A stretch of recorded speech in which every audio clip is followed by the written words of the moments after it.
the girl a-running in a group. She had a high-speed motor in a 40 Ford coupe. She had a racing cam and a supercharged.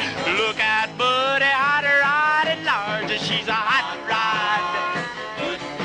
She's a hot rod. She's my hot rod.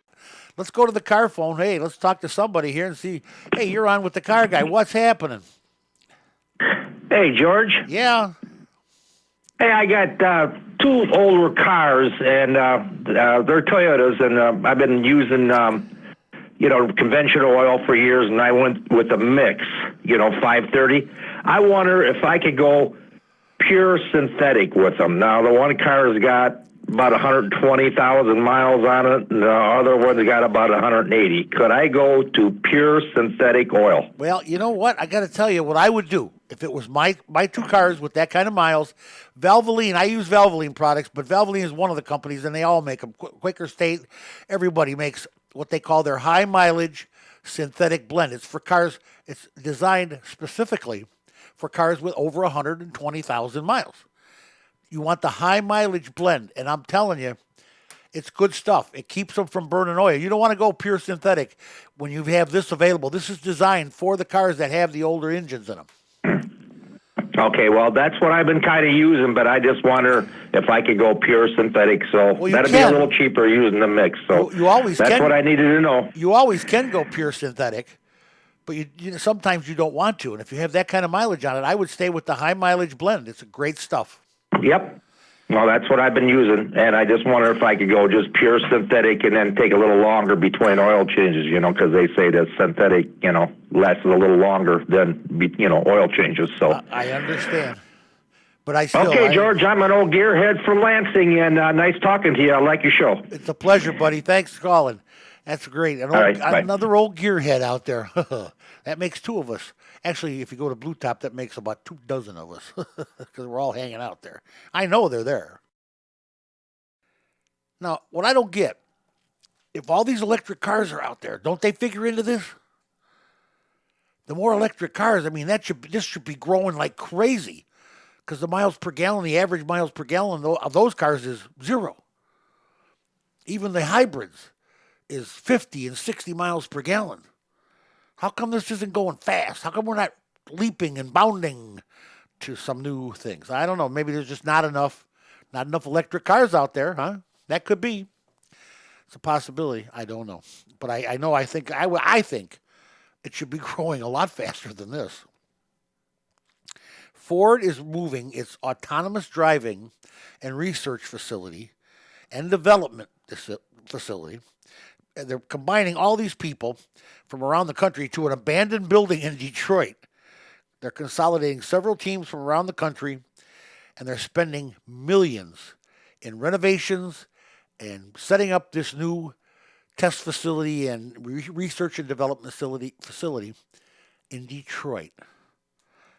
Guess who's going to get a makeover? Detroit, I'm telling you, you are the city on the grow. You are headed for glory days of old, okay? This is a cute story. I don't know how cute it is, but it's a story. And it's true. I never lie to you guys. I promise. All you clutch busters and gearheads, I would never lie to you. A former Toyota employee, he decided to quit after the tsunami. Remember when the tsunami hit Asia and Japan? And boy, it just killed a lot of people. Sad time. Well, Hideo Tsurumaki. Hideo Tsurumaki. I did it. T-Rex, I said it right. He's a designer for Toyota now. He's a designer for his own company, and he's designed a floating car. He hasn't given it a name yet. Doesn't have a name for the company, but he's got a huge nest egg of startup money that is being pasted to him on the fact that Japan wants this car. It's a floating car that will move very slowly and drive you around and get you where you got to go in case of another tsunami. No name yet, but Hideo Tsurumaki is building it. The province of Canada is offering up to 75,000 loonies. I know this is loonies for sure, not dollars.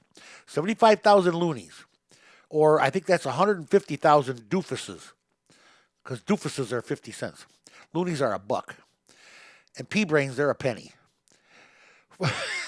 I got to quit that. I'm going to get yelled at by my niece who lives in Canada.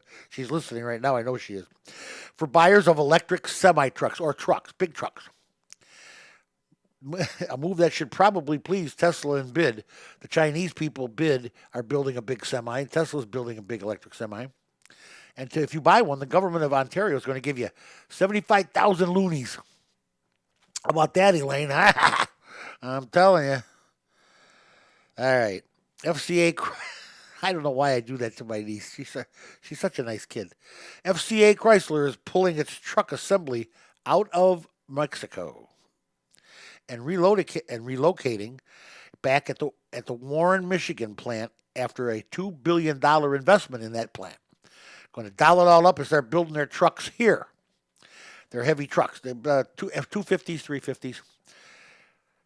I'm happy. Trust me. Anytime they come back to America, $2 billion, they're going to create 2,500 new jobs in Warren, Michigan. I'm telling you, Michigan, you people are getting the makeover of the world. Additionally, Chrysler says, since they're moving back to America and they're happy, $2,000 bonuses they're going to pass out to 60,000 hourly workers, not management. Management is not getting the dough here. The rank and file, the hourly workers, $2,000 bonuses to 60,000 workers. I'm proud of them. Welcome back to America, FCA Chrysler. Welcome home. Ford says its first vehicle with auto braking will be the 2019 Edge model, which you all know I drive an Edge, and plans to make it standard equipment by 2022. Is it just me, or is Ford just that far behind? All the cars got automatic braking now available. If you want any car, except for the Ford, you got to wait till 2019 to get it on the Edge. Chinese, here's a sore point with me, but it is what it is. We'll see what happens in the trade market. Chinese automaker GAC, or Hangzhou Auto Group, GAC we'll call them, because they gack me, has announced it plans to sell China-made cars here in 2017. Well, that's too late. They couldn't. They're going to try to do it in 18 now. But right now, China only pays 2.5% tariff. So if they build a car in China and they send it here, we charge them 2.5% tariff. Fair? Well, you tell me. When we send one to China, if we send our Buick to China or our Cadillac to China, we pay 25% tariff. Our lawmakers are all over this, and hopefully they're not going to allow this GAC group to do this. They're going to fix this deficit with China. Somebody made some big money on them deals with China down the road, because, man, oh, man, we need to get rid of some of those. Whoa, what a mess they are. GM's new turbo diesel engine will be made in Flint, Michigan. Going back, that plant's coming back. They're going to make a $263 million investment for jobs and in the plant. I love it. I just absolutely love it. Flint, Michigan, the town that had all the bad water and things were bad there. Well, guess what? Flint, you're getting some money. You're getting some jobs. You're putting people to work. Michigan, you are getting a makeover like you've never seen before. Uh-oh, Elon. Elon, buddy, here comes Ferrari. And my buddy Sergio. So it's Sergio versus Elon. Sergio says he will produce a high-powered supercar for the high end of the electronic automobile market. Ferrari says it will be the fastest electric car of all by 2019 or 2020, right in that area. So Sergio goes after Elon. That is like a snake going after a snake. It's a snake fight. Let's let them have a ball, because I don't like either one of them. By God, let them do each other up. Who cares? Ford says it's doubling down. They're claiming that they're doubling down on their electronic vehicle investment. They're going to invest $11 billion over the next few years, and has plans to introduce new electronic models by 2022. Again, Ford, are you just a little behind? Holy Jesus. VW has said it plans to invest $3.3 billion, and rightfully so. I mean, rightfully so. They should. In America, right here in the United States of America, lay out the dough, $3.3 billion to revitalize its relevance in the U.S. auto market. This coming after the stink bomb they laid when they exploded with their Dieselgate, the Stinky Gate. In other words, nobody wants to buy them anymore. Nobody trusts Volkswagen in America anymore. So they're going to spend $3.3 billion here. Now, is that on advertising? What is that? What is that on? You tell me what it's going to be spent on that, I don't know. Advertising? I mean, are they going to hand out money? Give me some dough, Volkswagen. I might buy one. No, I probably will never buy one of your vehicles. But it doesn't matter. If they're going to spend it in America, spend it. We have advertising agencies that can use the work. We have young people coming out of college who need the jobs. Hey, let it happen. Just let it happen. That's all I can tell you. I have a story here before we go to break. I got to tell you this story. This is sad. PETA. You know who PETA is? PETA is People for the Equal Treatment of Animals or Equitable Treatment of Animals or whatever. My friends and I, that when we used to hunt together, we called it people eating tasty animals, but that's beside the point. They got to be desperate. They got to be. I mean, they got no causes. There's nothing going on. The whole world is saying, who needs PETA anymore? And you know what? I'm with you. I don't think we need them either. But they're there, and they are in the middle of protesting in Alaska. An FCE Chrysler dealer, one dealer. They won't say where in Alaska. I mean, the article doesn't say where in Alaska, and rightfully so. I don't want to make anything bad happen to a guy. But the Chrysler dealer in Alaska that has been sponsoring a dog sled race for years. It's a very old, very, very stately, very, traditional dog sled race at a town in Alaska, and is being a sponsor. Well, PETA plans to protest and picket and get up in arms because they haven't got up in arms in a long time over anything because they just got nothing. They got no ammo. PETA's out of ammo. They got no bullets. There's nothing left to shoot at. And nobody cares about you, PETA. Trust me. Not me, I don't think. As long as the pets are being taken care of. The dog race is a dog race in Alaska. Those dogs are raised, bred, and trained to be dog sled dogs. Why are we protesting them? Why are we giving them a bad time? You tell me, I don't know. There are times when I just wonder what in the world is going on in this world. A writer, a young man named Tommy Yu, who test drove a Tesla with Autopilot enabled. He found the experience, I quote, both exciting and terrifying. He was a writer for Business Insider magazine.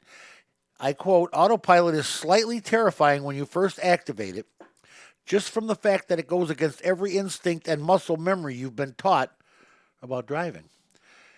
Thank God I won't have to do this because I won't be able to do it. I would not be able to let the car drive me. But our last story, now, we can take sides on this. The next week you give me a call, 928 Car Guys, and tell me whose side you're on here. A Bay Area bridge, a Bay Area cop, San Francisco Bay Area, on the Bay Bridge. He had a car sitting there parked off the side, and there was a drunk sleeping in it. He was drunk. And the car pulled over and just stopped, according to him. His argument with the cop was, hey, it's my Tesla, and I had it on autopilot. Now, who's at fault? Cop says, he told the cop, he told the chip, the California Highway Patrolman, he said, you can't write me a DUI. I wasn't driving. My car was driving. It was in autopilot. Well, I don't know how it pulled over or how it got stopped on the Bay Area Bridge. You tell me. But the cop he had suspicion of drunken driving. Turns out he was way, way over the limit. And the chip officer's first number one joke was, no, the Tesla did not drive itself to the junkyard or to the tow yard. So this poor guy, is he right or is he wrong? If you get pulled over, if your car does something wrong, or it gets in an accident, but you're not driving it, it's in auto mode, or Tesla calls it autopilot mode, which, by the way, has had to be redone about 3 times because they've had nothing but trouble with it. All right, but if in autopilot mode you get pulled over and you've been drinking, who's gonna get the ticket? Huh? Come on. You tell me, who do you think is going to get charged DUI or DWI or whatever you want to call it? Or in the case of the flying car, the Geely that flies itself, you're going to have a FUI, a flying under the influence, or FWI, flying while intoxicated? You tell me. I want to know if this guy is right. He tells the copper, hey, I have autopilot. That's why I drank to excess. I don't have to drive. My car drives.